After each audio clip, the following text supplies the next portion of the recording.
Two new lenses from Sony that are desperately needed to round out their sports, wildlife, and birding. So let's take a look at them next here on The Slanted Lens. Hi, this is JP Morgan. Today on The Slanted Lens, we're going to take a look at these two new lenses from Sony. This is a 600mm f4, an incredible lens, but it's a $13,000 lens. We're also going to take a look at a 200 to 600mm 5.6/6.3 variable aperture lens. It's more like a $2,000 lens. But these are two great lenses that Sony has needed in their E-series. That fast autofocus is what makes that 600mm lens one of the most important lenses that I've seen in a long time, because a new autofocusing mechanism in that 600mm that slides on a rail that makes it so much faster than anything I've ever seen. It's got to lock on fast, it's got to click away, and it's got to hang on to your subject matter.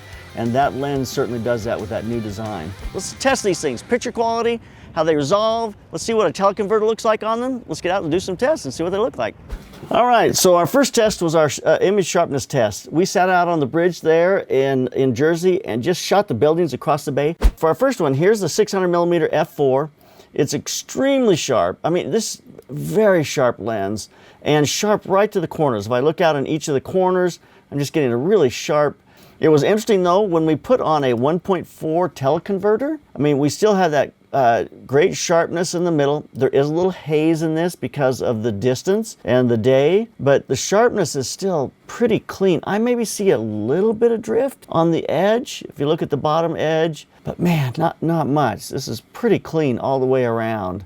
When I go to 2x converter, you're now at 1200 millimeters, because these are shot at 600mm. It's drifting a little bit maybe in the corners, but the sharpness overall still seems pretty clean to me. It really does. This lens looks fabulous. Now if I go to the 200 to 600mm, I mean, you get a nice crisp, and the crispness in the corner is hard to tell on these because I didn't fill the whole building up with something on the same plane at 200mm, but we'll see that as we get closer. At 400mm, brings everything right in. It's very sharp. When we go to 600mm, look in that corners, and you see a little bit of drift in the corners on the bottom. Of course, it's blue sky on the top, so you can't really see it. This claims that you'll keep up to above 80% sharpness from the middle to the outside edges on this lens. And I mean, I'm convinced it's that or better, absolutely. Now, if you go to a teleconverter, the 1.4, just at 600mm lens for the 200 to 600, I see a little more loss of detail in those corners. When I go to the 2x, I'm definitely seeing great sharpness in the middle, but it's starting to drift a little bit on the side, and that's probably where we're starting to lose that 80%, or losing 20%, so it's down to 80%. But boy, as for a lens in a 200 to 600mm range, zoom, this is a 5.6/6.3. I mean, this just has great sharpness overall, incredible image. These lenses are about a couple of things, and it really is wildlife, birds, or sports. So tonight, we're heading over to Red Bull Stadium. We're gonna shoot soccer. We've got Nick Didlick with us that night. He is a fabulous Olympic photographer. He's shot sports all over the world. He's gonna kind of be telling us what our setting should be. I'll share those with you, and let's get over there and let's get some shots. This is where this lens, the 600mm lens, really excels. So I found Nick Didlick, and he is professional sports photographer. He was there with the Sony group. I sat down right next to him, and he walked me through his camera settings. First off, you set your ISO at 3200. You then go aperture preferred on f4. We set our autofocus on single point autofocus. If you can go to single point small, that's great, but I was going to single point large because I was having a hard time hitting the players. So it gives you a shutter that's going to stop the action. Because it's f4, you've got a very shallow depth of field, which gives you beautiful out of focus bokeh in the background, which really isolates the subject matter and the action up front. And then you're using that autofocus, the A9 autofocus. You put it on higher, getting 20 frames a second is fabulous. But you see it here. These guys are jumping up in the air. I got several frames of them completely with their legs off the ground. I cropped in on that, so I made it vertical out of a horizontal. And even at 3200 ISO, it holds and looks really well. Getting shots, just the players tangled up with each other, that ball coming in. I love this shot where these two players are going up in the air. They're completely off the ground. I cropped it into a vertical. So now let's take a look at the 200 to 600 millimeter soccer images. A lot of these, he shot them at like 200 millimeters, 312, which when the people got closer to him at the goal was a lot easier to shoot and to get a decent image. But like here's one where the guy's jumping up in the air and he's about to headbutt the ball. But he's on 350 millimeters. He probably should have been at 600 to get in because the background gets so busy on this, it just doesn't really work. But if you get in tight, even on this next image here, you see that it's a lot tighter and the background's falling more out of focus. You're more focused on the action and just makes a much better image. Take a look at this image right here. Look at the background on that. It's just beautiful. The way all the colors and everything are blending together as it falls out of focus. But you're at 6.3 there, you know, versus f4.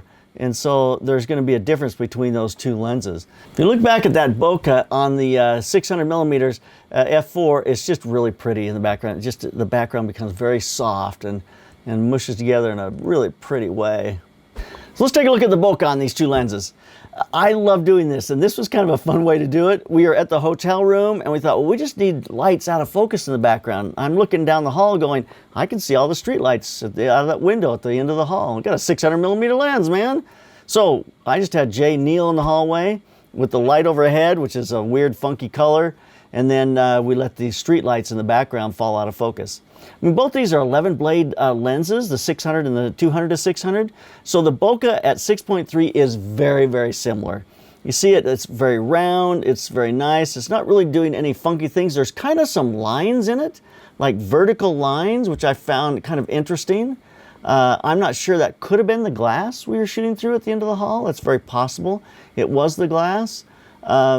Or that may be a characteristic of the lens. I'm not really sure, but you kind of see that kind of grainy. I mean, this is shot at a very high ISO in order to get enough light. It was at least at 3200 ISO. Now, there's the both of them at 6.3, but now if you take the 600 millimeter and you go to f4, look how large that bokeh becomes. Much larger. It just starts to envelop the subject matter and becomes much bigger in the frame. So you can see the difference you're getting between 6.3 and f4. But there's a good look at the bokeh on these lenses, which I thought was pretty cool looking.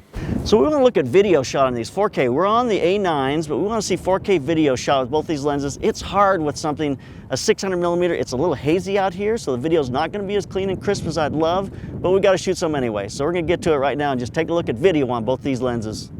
Here's our first one. This is the 600 millimeter f4. As I walk towards the lens, the focus is staying with me. Sometimes it jumps a little bit, falls out.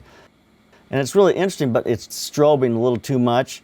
But it follows the focus. It pulls right up into a tight shot of my face at the very end. I think it did reasonably well in that kind of walking towards the camera. For a 600 millimeter lens, it did pretty well. And this is at f4 wide open. Let's take a look at the 200 to 600 millimeter lens.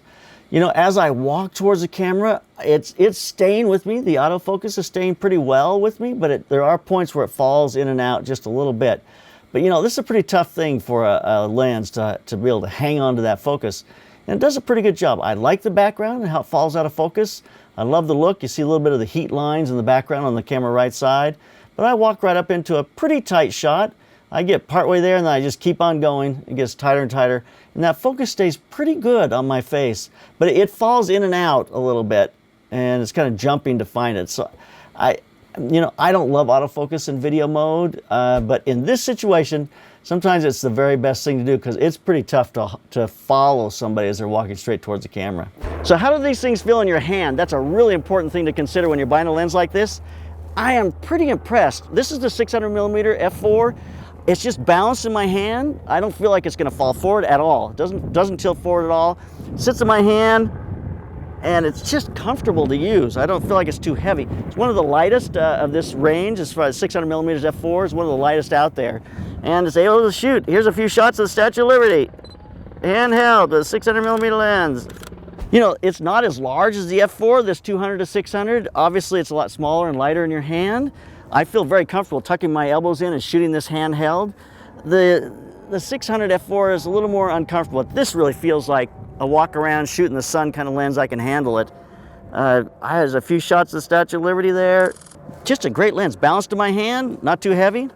I think it's worth checking out. So Ted just ambushed me here from the Art of Photography. A little on his channel, and I'm going, blah, blah, blah, blah. They're going, wow, that guy's impressive. You were good, man. No, I had to get you off cuff because you're your best when that way. Is that it? Is that yeah, it? you're fresh. You just like came in barnstorming. It was good. That was good. Well, we've been using these huge lenses, these 600mm f4s, and also the 200 to 600mm f4. 2 lenses, not just one today. I 2 know. amazing zoom lenses or telephoto. Who's going to buy these lenses? Professional sports photographers, bird photographers, or wildlife photographers will buy the 600mm f4. They'll find the money, they'll scrape it up, they'll look under every couch in the entire neighborhood until they get enough change to pick up that $13,000 lens. Every amateur to prosumer out there who loves to shoot sports, who wants to shoot some animals and wildlife, and they can scrape up a couple of $1,000s, will definitely buy that lens. I think these lenses are worth looking at. I think the market's going to respond extremely well to them. I think that this is something that Sony's planned for a while. The Olympics are coming, and they had to have these 2 lenses out before the Olympics. So check them out. I think they're great, 2 great offerings. So keep those cameras rolling and keep on clicking.